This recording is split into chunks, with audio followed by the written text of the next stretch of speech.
Hola, soy Razorblade y estamos de vuelta. Lo último que hicimos fue crear al player y a una plataforma. En este capítulo estaremos aprendiendo el funcionamiento de los componentes Rigid Body 2D y Box Collider 2D, y además crearemos parte del escenario del nivel 1 y mucho más. El componente Rigid Body es aquel que habilita las físicas para el Game Object que lo contenga. Con habilitar las físicas me refiero a que será capaz de ser afectado por la gravedad, las fuerzas como la velocidad, etc. Veámoslo en acción. En la jerarquía seleccionemos a nuestro player y en el inspector damos clic en Add Component, buscamos por Rigid Body 2D. Lo seleccionamos, asegúrate de que sea Rigid Body 2D, de lo contrario tendrás problemas, ya que el que se llama solo Rigid Body es aquel que se utiliza para Game Objects que son 3D. Si entramos al modo de reproducción dando clic por aquí en el símbolo de Play, vemos que ahora el player es afectado por la gravedad, de tal forma que seguirá cayendo hasta el infinito. Si observamos los valores de su posición en el eje Y en el eje vertical, podemos ver cómo van disminuyendo y no dejarán de hacerlo mientras el jugador siga cayendo. Para entrar o salir del modo de reproducción, utilizamos el atajo de teclado Control más P. No sé si te diste cuenta, pero cuando estábamos en el modo de reproducción, el color de mi pantalla cambió ligeramente a un tono verde. Esto lo configuré así porque me ayuda a saber cuando estoy en el modo de reproducción, en el caso que lo fuera a olvidar. Esto es de gran ayuda, ya que cuando estamos en el modo de reproducción, si modificamos algún valor, por ejemplo la posición del jugador en la escena, cuando salgamos del modo de reproducción, estos cambios no se guardarán y el jugador volverá a su posición tal como estaba antes de entrar al modo de play. Entonces, para evitar esto, vamos a Edit, Preference, Colors, General, Play Mode, Tint. Yo uso este color que no es tan fuerte para que no moleste a la vista. En la descripción del video te dejo el código hexadecimal por si quieres usar el mismo color que yo. Cópialo y pégalo en esta pequeña casilla o elige el color de tu preferencia. Cerremos esta ventana y continuemos.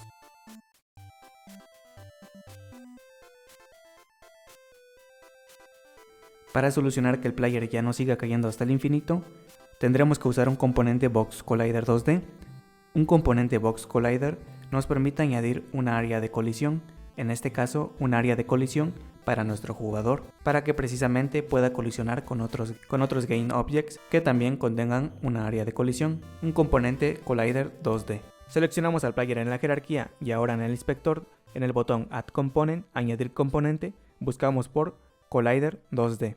Se nos desplegará más de una opción, ya que depende de la forma del área de colisión que busquemos, optaremos por un tipo diferente de Collider. El que nos sirve a nosotros es el Box Collider 2D, que tiene la forma de una caja. Seleccionémoslo para verlo. El rectángulo de color verde que apareció alrededor de nuestro personaje en la escena es precisamente el Collider y, como puedes ver, sí tiene la forma de una caja. Podemos modificar el tamaño del área dando clic en la propiedad Edit Collider, en este pequeño botón. Ahora se nos activarán estos pequeños cuadros, esos pequeños cuadritos en los extremos del Collider para poder editar el área del Collider. Por ejemplo, si doy clic derecho y arrastro hasta acá, ahora este sería toda el área de colisión. Control Z para deshacer los cambios, o en este extremo podemos arrastrar también y ahí lo tenemos. Control Z porque quiero que conserve la forma por defecto. Otra forma de cambiar el tamaño del área es en la propiedad Size.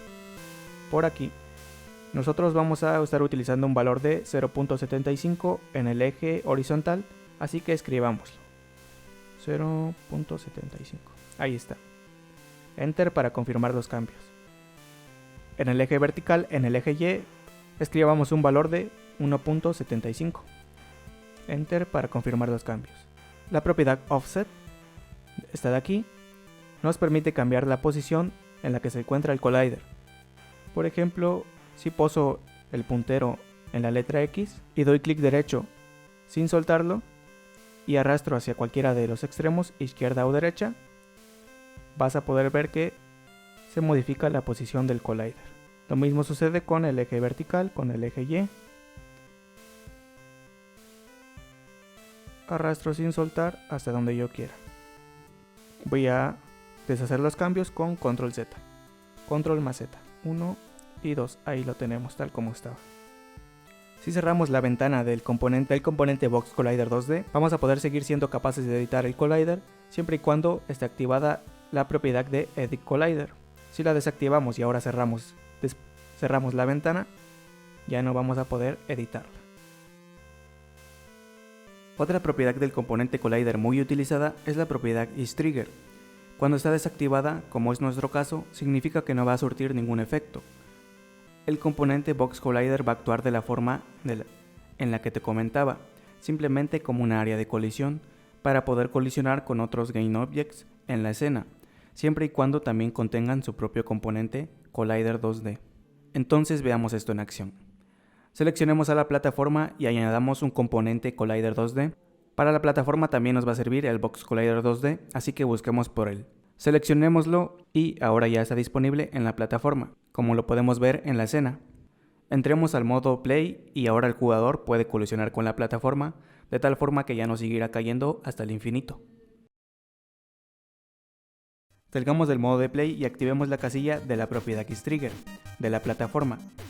Y entremos de nuevo al modo de Play. Como acabas de ver, el jugador atravesó la plataforma. Esto es así porque ahora la área de colisión de la plataforma actúa como un detector. ¿Un detector de qué?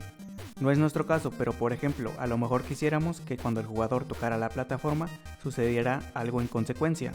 Entonces, gracias a que la plataforma tiene activada la propiedad IsTrigger, podríamos detectar cuando el player o cualquier otro objeto de juego que también contenga su respectivo Collider 2D esté colisionando con la plataforma y a partir de ahí lograr que suceda algo en consecuencia. En resumen, cuando la propiedad IsTrigger esté desactivada, el Collider 2D funcionará como un colisionador y cuando esté activada funcionará como un detector. Desactivemos la propiedad IsTrigger de la plataforma y continuemos. Ya hemos hecho unos cuantos cambios significativos en el proyecto, entonces es buena idea guardar el proyecto con el atajo Ctrl+S en el teclado. Cuando tengamos cambios sin guardar, podrás ver que tenemos un pequeño asterisco en la parte superior indicando que hay cambios sin guardar. Una vez que utilicemos el atajo de teclado para guardar los cambios, desaparecerá. Siempre podemos remover un componente que hayamos añadido dando clic en el botón de los 3 puntitos y en la opción Remove Component.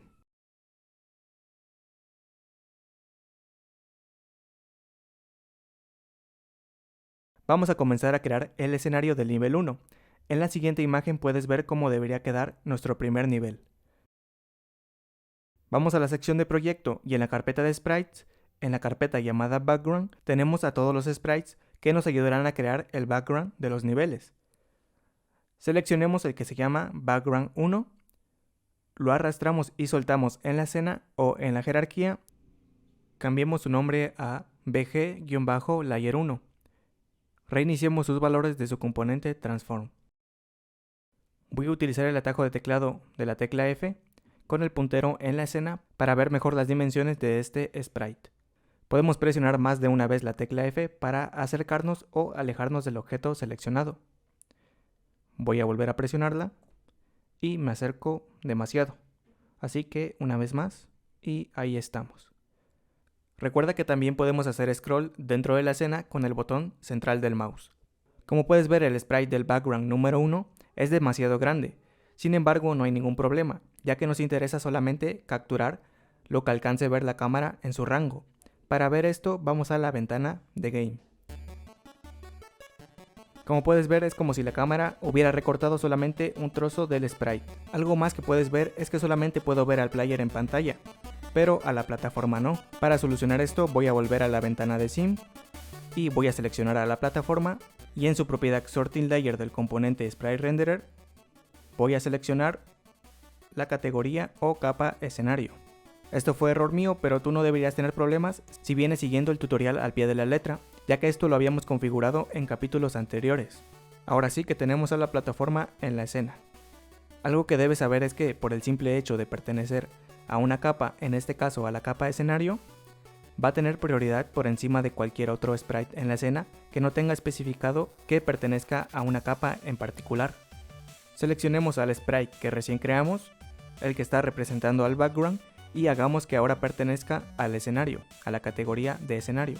Lo que sucedió es que ahora todos pertenecen a una misma capa, a una misma categoría, pero en ningún momento le hemos dicho cuál es su orden de prioridad para verse dentro del juego. Recuerda que la forma en la que nosotros indicamos su orden en la capa especificada es por aquí, en la propiedad Order in Layer. Por ahora no especifiquemos ningún valor para los 3 sprites en la escena y continuemos. Creemos un objeto vacío y nombrémoslo Background.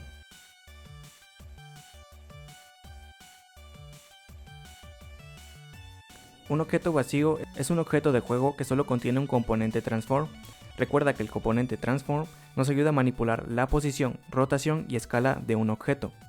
Normalmente creamos objetos vacíos para agrupar otros objetos que no están vacíos. Arrastremos y soltemos el objeto que está representando a este background en la escena hasta el objeto vacío que recién creamos. Como puedes ver, va a salir una flechita con este pequeño cuadro gris y cuando lo soltemos se va a quedar dentro de él. De tal forma que ahora pasaría a ser su hijo de este objeto, background. Utilizamos esta referencia de la vida real cuando estamos haciendo que un objeto pertenezca a otro. En este caso, el GameObject Background, que es un objeto vacío, podríamos decir que es el padre del objeto que está dentro de él, y viceversa, el GameObject que está dentro de él es su hijo. El objeto Background puede tener tantos hijos como quiera. Hacemos esto para mantener un orden en la jerarquía, agrupando objetos de una misma categoría. Estaremos usando el objeto Background para agrupar todos los sprites que precisamente representan al background. Vamos a tomar los sprites restantes de la carpeta Background y vamos a repetir el proceso. Asegúrate de soltarlos dentro del objeto Background. Cada vez que soltemos un sprite nuevo, este objeto que contiene al sprite va a mantener los valores que tiene su padre en su componente Transform. Esto nos ahorra tiempo ya que ahora ya no necesitamos estar reiniciando componente a componente de cada sprite. Vamos a cambiar el nombre de cada uno de los objetos hijos.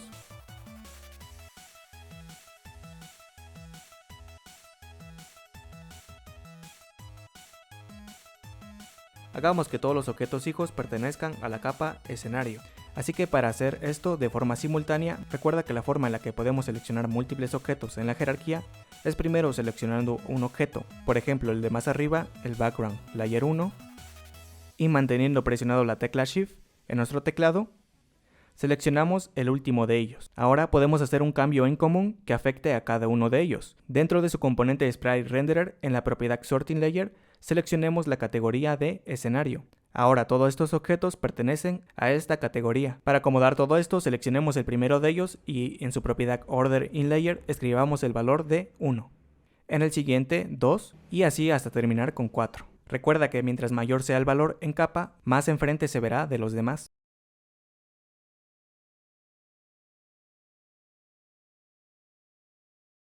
Voy a corregir el nombre del primer background para seguir una nomenclatura en común, ya que le había puesto el nombre pero en inglés. Ya tenemos a nuestro background listo con todos los sprites que lo representan, pero ahora no podemos ver al player ni a la plataforma. Entonces lo que vamos a hacer es seleccionar el player en la jerarquía y vamos a poner su valor en capa a 5, de tal forma que va a ser el que va a tener más prioridad, es el que va a estar más enfrente. Y lo mismo con la plataforma. Lo seleccionamos y escribimos 5. Ahí está. Si llegaras a tener algún problema con todo esto, asegúrate de tener creada la capa escenario y para cada uno de los sprites en pantalla asignarles que pertenezcan a dicha capa. También asegúrate que en su propiedad Order in Layer de su componente Sprite Renderer tengan los siguientes valores. Bueno, hemos llegado al final de este capítulo. Aprendimos muchas cosas, empezando por los componentes Rigid Body 2D y Box Collider 2D. Un componente Rigid Body, como sabes, nos permite habilitar las físicas para el objeto que lo contenga, y el componente Collider habilita las colisiones. Solo recuerda que esto es válido mientras esté deshabilitada su propiedad isTrigger. De lo contrario, actuará como un detector. También vimos en acción la propiedad Sorting Layer y Ordering Layer del componente Sprite Renderer y cómo nos ayuda a definir quién tiene prioridad a la hora de verse en pantalla.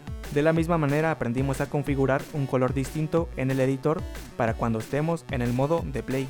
Te espero en el próximo capítulo en donde continuaremos creando el escenario del nivel 1. Si nos da tiempo, a su vez comenzaremos a ver cómo configurar el Visual Scripting. para comenzar a trabajar en el movimiento del personaje. Espero que estés tan emocionado como yo por continuar con la serie. Sin más, hasta la próxima.